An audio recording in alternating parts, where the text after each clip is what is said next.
the books, it began as a metaphor for black rights. The stories in the franchise, including the main characters, were originally inspired by the civil rights movement. The film adaptations were soon interpreted as a parallel to the queer movement, and they became a metaphor for gay rights. And there were things that were said like, I think the American people deserve the right to decide whether they want their children to be taught by X and proud. Have you ever tried not being X? There's nothing to cure. There's nothing wrong with any of us. So we just want you to tell us that what is this X? Let's go to Srivatsan. Go ahead, Srivatsan. This was the second X-Men movie, X2. And it's the X-Men franchise is what you're looking for. Yeah. So when X-Men was originally written by Stan Lee, when he created the characters of Magneto versus Professor Charles Xavier, the idea was to sort of represent Malcolm X and the clash between Malcolm X and Martin Luther. So X-Men comics were always seen as sort of a parallel to or a metaphor of the real life civil rights movement. When the movies were made by Bryan Singer, there was a lot of undertone on how the gay rights movement was taking place. And Ian McKellen, in fact, has gone on record to say that he took on the role of Magneto simply because of the gay rights parallel in the movies. Right? And there's a lot been written about how a lot of the dialogues or the lines from the movies when they talk about mutant and proud, the coming out of mutants with their parents is very similar to the LGBTQ community. That is an interesting take. Vivek, Sakshi, Joshua?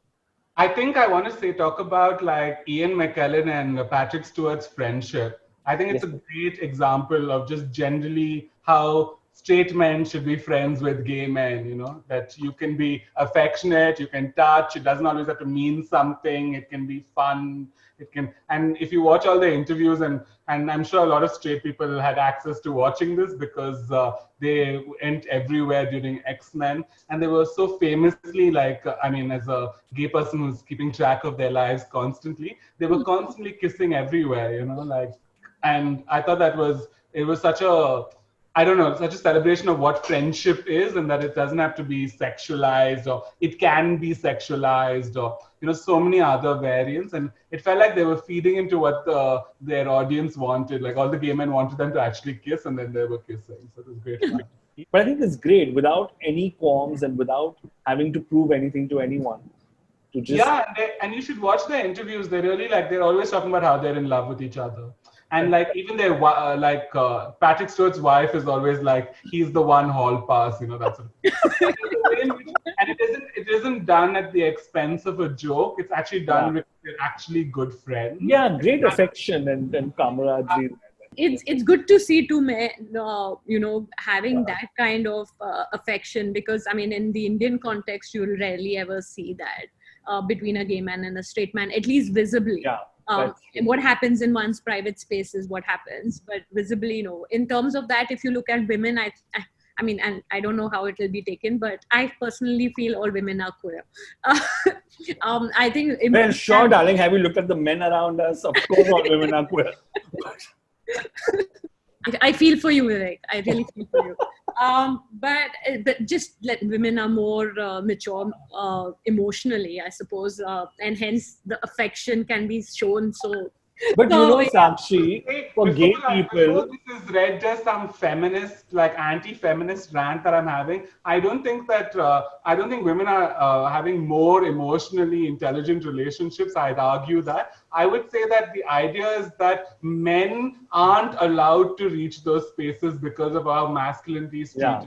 I think the way he actually tells his best friend, I love you, it's shamed. And so that's the problem. It's not because there's no possibility of those elemental relationships.